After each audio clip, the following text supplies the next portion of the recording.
This is MJ. I'm an author, I'm an artist, I'm an analyzer. You can find all my work at mjmunoz.com. Welcome to Digimon Chronicles episode 23, where I'm talking about Digimon Dreamers, the manga, chapter 3.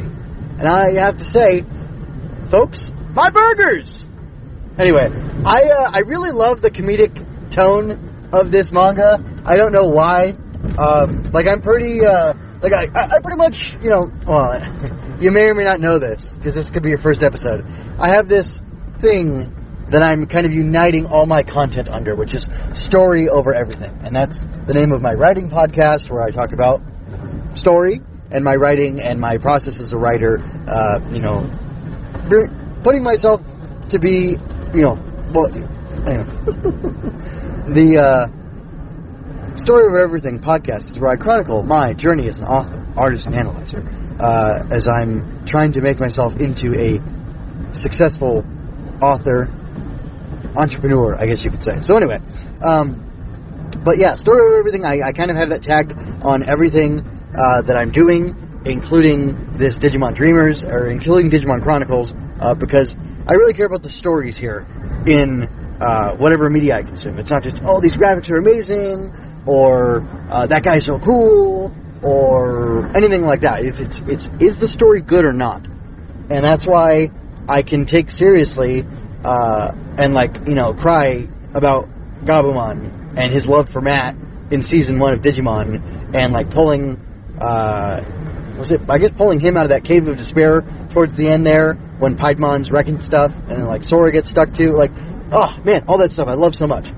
There's such depth and beauty and amazing emotional character arcs and character stories in Digimon, even though it was just created to sell Tamagotchi, man. I mean, it's incredible what you can do with this stuff. And being that that's my bent and that's my perspective, and it's not that I want dramatic stories, I want good stories, and I personally think most good stories are dramatic, but it doesn't have to be life or death stakes. It can be, slice of life drama, or it can be end of the world drama, but I always love that personal connection here in the story. Now, this Digimon Dreamers, so far, does not have any serious stakes, unless you're talking about it's not Tentomon, it's Tanemon stakes. I did not even put that together yet. Anyway, so, there's no real stakes in it.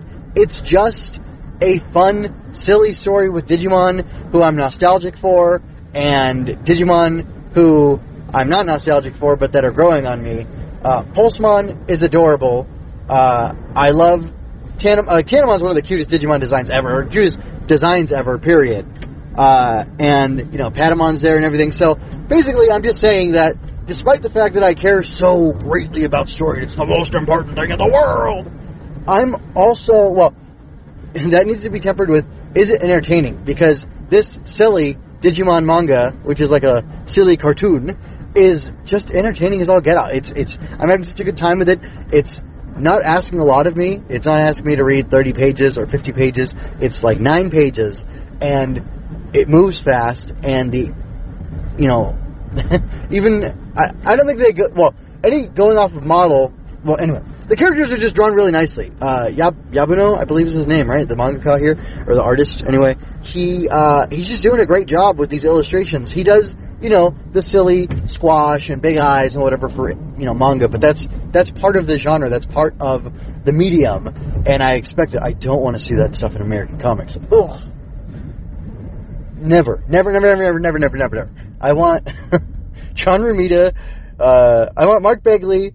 I'm not going to go off. I really like Spider-Man, and I just like a few Spider-Man comic books, mostly of all. And I don't want to get distracted by that. So, anyway, just it's fun and entertaining, and the idea of Tanemon growing a meat field, with they're calling Cypress meat, which, because they're in Cypress Town or whatever, that's their primary village. It's not a primary village, but that's the little town where all these, baby and, anyway, all these young Digimon, nobody above a rookie, lives. That's a really cute, really fun idea, and, it's ridiculous that, apparently Digimon, first of all, it's ridiculous that Digimon, their primary food is meat, especially because, I guess this is probably coming from the games. I'm used to, Digimon eating candy, Digimon eating, sushi, Digimon eating ropes, you know? Come on, Armadillomon escaping from Sheriffmon. Anyway, like that's what I'm used to with Digimon, so it's weird to see that apparently they only eat meat, which, like, hey, I'm trying to... Instead, if I ever talk to people who I diet, I won't say I'm doing carnivore, I'm doing the Digimon diet, and they'll be freaked out. Anyway, so, yeah, they primarily eat meat, and somehow, through selective breeding, Tanemon has figured out how to grow meat straight from the ground, which, were they growing it from the ground before? Or were they growing it from some sort of animal that where was the meat coming from? Like, I have so many questions, but it doesn't matter because it's just meant for silly fun, and there might be like a legitimate answer to come down the line, but like, I don't care because it's funny and cute and fun, and yeah, I'm just being entertained, so that's all that really matters. But then it has these weird dramatic flourishes, like, you know, Pulsemon's so excited about the meat because he feels like the meat alone could help him to digivolve. And then he and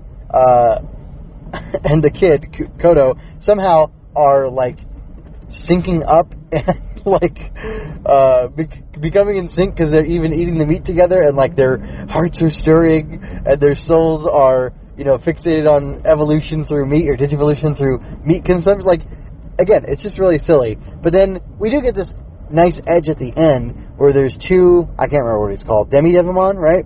There's two Demi-Devimon carrying a monkey guy who sure looks like the Monkey Deva, except he's in like kind of a caveman little shirt outfit thing, and I think that's called Kikimon, but I'll find out, I guess, soon. And then they go over to Ogremon, and that's kind of cool. Like, so, and he wants the Cypress meat apparently. So, like, they're being spied on in that village, or the Tanemon and the meat growing efforts are being spied on by these, you know, more nefarious Digimon, and maybe they're going to come along and attack them because they want this great supply of meat, you know, to benefit themselves, so they don't have to hunt, they don't have to forage for it or whatever, and, like, that's kind of interesting. So, like, while it is very silly, there is still, like, the core thing that Pulsemon wants to digivolve, and you digivolve to get more powerful so you can, you know, protect somebody that you care about, or I guess just so you can be evil, which is always a possibility. But I think it's going to turn into maybe an attack on Cypress Town, and there's going to be something interesting and exciting going on. And even if it's like silly, like, oh, we're here to steal your meat, and your Cypress meat, and then it, sorry, I just love the dub so much. Even if it's something like that, like, it could turn into like a hopscotch competition or a tug of war, or, you know, we're going to determine whether or not you get to steal the meat by, you know, sumo wrestling, and you know, then the little monkey goes and sumo wrestles with Pulse. Like, it could be anything, right? It could be anything. And I kind of like, I think I'm enjoying the fact that it's so absurd and that it could be anything, and that there's like this freedom of, for like freedom to be silly in this manga and in this story. And by virtue, I don't know if it's by virtue of that, but it happens to be very entertaining, and therefore it works. It's kind of, look at it. Yeah. I think based on how entertaining it is, I'm accepting what's going on here. If it stops being entertaining and it just becomes like weird or dumb, then I'll complain about it. But for right now, I don't need a big dramatic story, because just the idea of Pulsemon pining for this dream and Kodo helping him, you know, achieve it at some point, that's enough. That's enough to keep me going, and enough to keep me interested, and going from gag to gag, basically. So, anyway, that's pretty cool. So, with that, I hope that you're well. I want to hear your thoughts on this manga, if you have any. I'd be really curious what you're thinking about it so far, and I guess maybe even what you'd like to see coming from it in the future. But I hope you're well. This is MJ signing out. I hope you enjoyed that. Go to mjmunoz.com to leave any questions, comments, or other feedback you might have. There you can find all of my analysis, art, and fiction. I cover books, tokusatsu, comic books, anime, and more. Look around. You're sure to find something else that you'll enjoy as well. This has been a Story Over Everything production.